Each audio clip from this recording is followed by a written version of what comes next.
It's safe to say I am absolutely obsessed with Palia, and despite it still being in beta and being a little bit buggy still, I absolutely love it to pieces. And considering just how much I've played over the last couple of days, I thought I'd go through a few tips and tricks that I wish I knew when I started my Palia journey. Also say hi to one of my newest little family members. Is he not the cutest? Haven't come up with a name yet, but he's so small. We're going to start off at the very beginning of the game and talk about character creation. Now, most of the aspects about your character can actually be changed throughout the game if you change your mind, but a few things you pick at the very start are actually permanent. These are your skin tone, your face shape, your eye color, and your name. So really make sure you've gone through each and every option to make sure you're picking the right one. In terms of picking yourself a name, I actually found this really confusing when I first started, so let's quickly go over it. The full name is what appears when you're running around the world to other players. This is also what people have to search in order to find you in the game to add you as a friend. Then your nickname is purely what the other NPCs call you.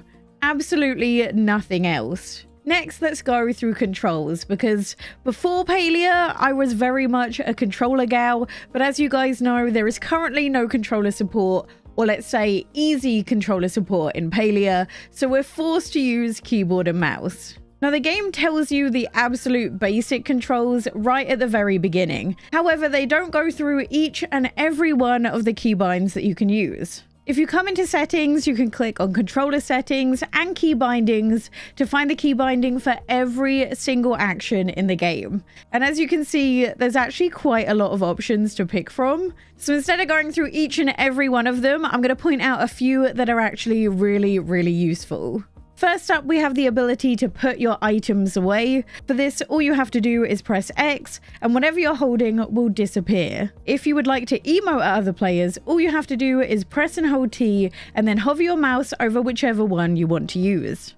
Now, considering how beautiful the world of Palia is, I love taking pictures. So if you press and hold K, it will bring up the camera mode. And then if you press the button in the bottom right, you can flick this into selfie mode, and you'll be able to take beautiful pictures of your character wherever you are.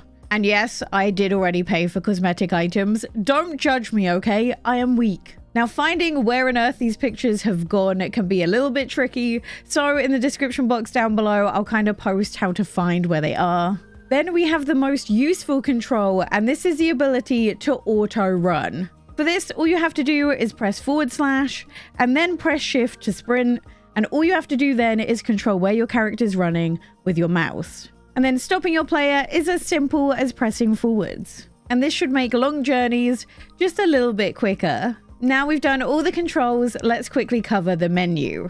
So let's start off with this menu. First of all, you might not know that you can actually change around all the items in the menu by clicking and dragging them. To me though, the most useful thing about this page is your skill levels. Now, as you guys might know, although there are a few shops in Palia, a lot of the items and the blueprints you can buy are from individual characters. And if you're anything like me, you might find this a little bit confusing at first. So if you hover over each of the individual skills, you'll actually see each person you need to speak to buy items for that skill. Every time you level one of these skills up, you'll get a letter in the mail telling you to come see them, and that's because leveling up will actually give you more items and blueprints that you can buy, so it's definitely worthwhile going to see them. Then let's talk about the map. Now, one super useful feature is the ability to drop a waypoint. Now, there's a few different ways you can use this. First of all, you can mark a spot on the map, like for example where the bundles are. And then when you exit the map, you can see this little marker on the very top. If you run in that direction, you'll make it to wherever you want to go. You can also mark characters themselves by pressing the waypoint on them. And no matter where the character walks off to, it will update their location. And you can see their little picture up on the very top, so you know exactly where to go. Now, one thing that took me a while to figure out is if you don't see a character on this map at all, that is because they're going to be in the other area. The other cool thing about the map is when you're in a party with other people, you can see where each and every one of the party members are on the map.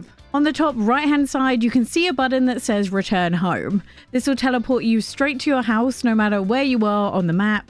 The only thing is, it only works every 30 minutes.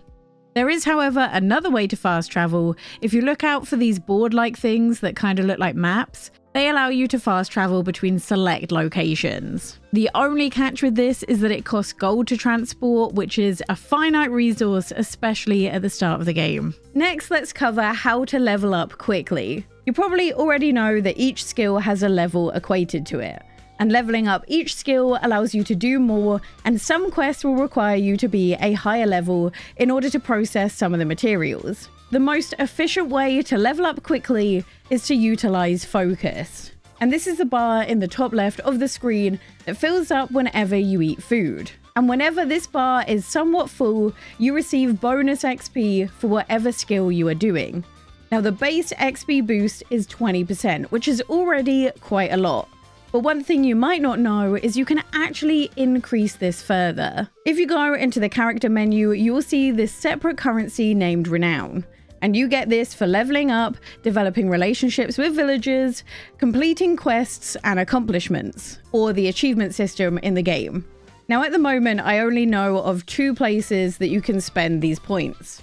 The first of which is in the area in which you were born in or materialized out of, and the second one is the Dragon Shrine. Each of these do different things.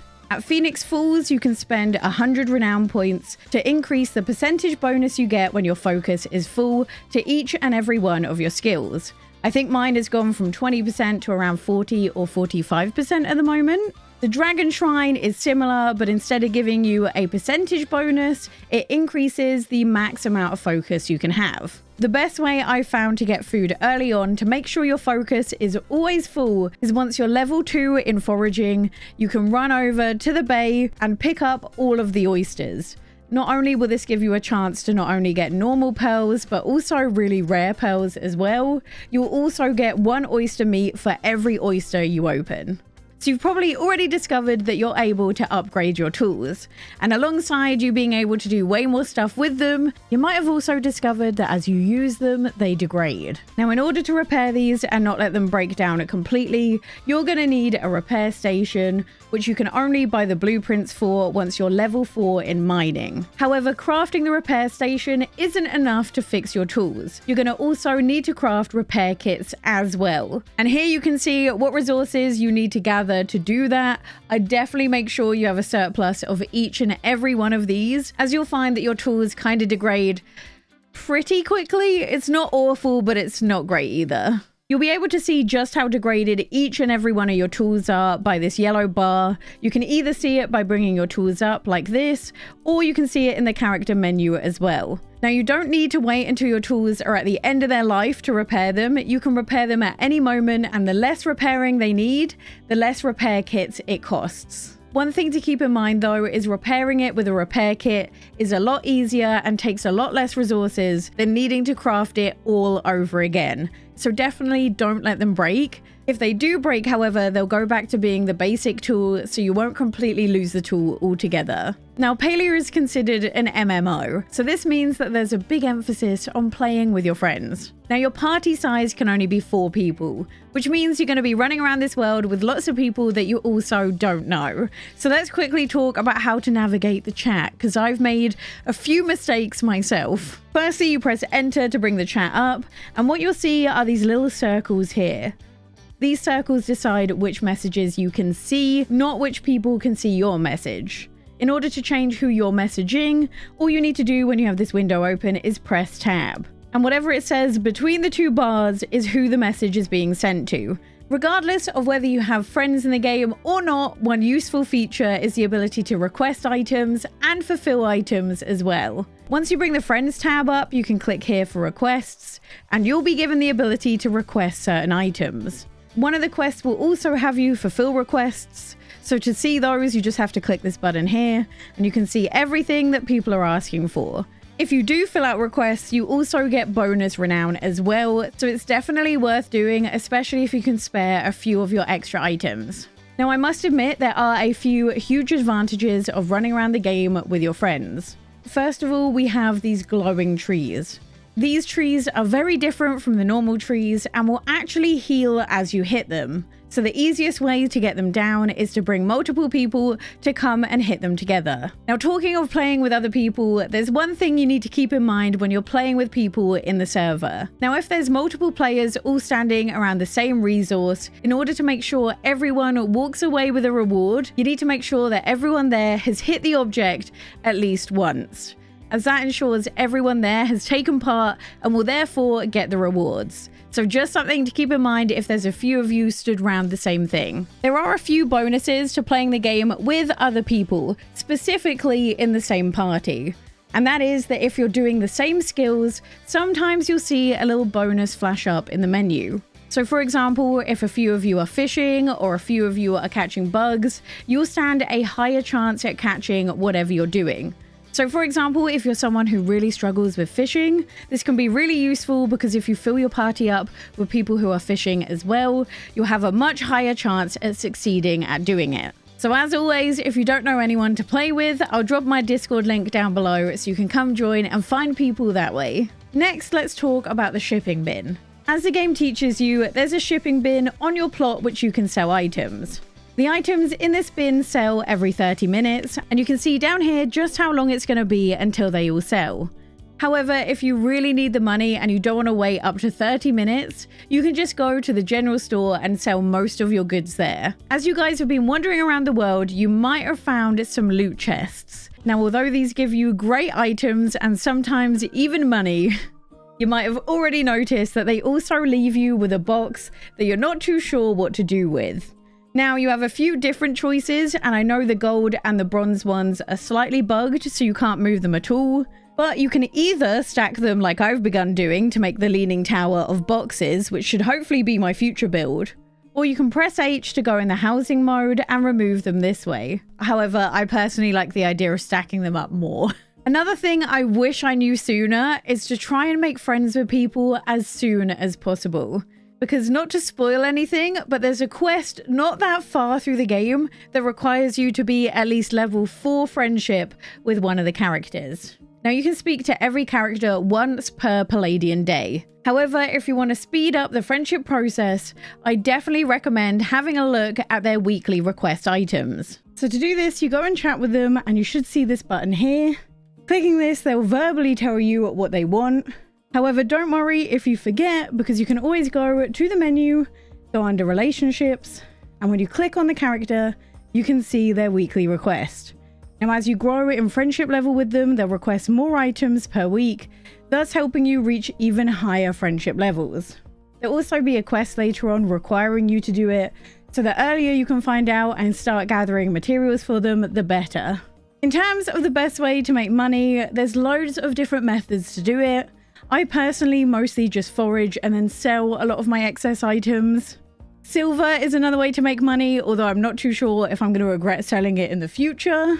Farming, although slow, can be pretty lucrative as you go on, especially with things like tomatoes, which grow up to 3 times with a single seed. But honestly, anything that builds up one of your skills, I'd say is a pretty good way of making money in general. However, make sure you don't sell everything. One of the quests pretty early on is going to ask you to plant trees on your lot, and finding tree seeds is actually a really low spawn drop, so I definitely recommend keeping a hold of those. And if you're struggling with this quest, just know you're going to have to have upgraded your axe to the copper axe, because in order to get seeds, you have to chop down fully grown trees. Then our final tip is about the storage bins. Now, you can have up to 8 of these on your plot at any one time, and all of them interconnect, so you don't have to worry about putting certain items in each of the boxes. Putting furniture in the boxes doesn't use storage space at all, so don't worry about putting that in there. But one thing I didn't know until recently is you can get upgraded storage bins. You can find the upgraded chest recipes from Tish, and this is definitely worth checking out. Now, I'm not crazy far through the game, so if you have any tips and tricks you found useful, make sure you share them in the comments down below. And honestly, just let me know if you're having fun playing this game, because I definitely am. If you're interested in my full first impressions of Palia, click this video here.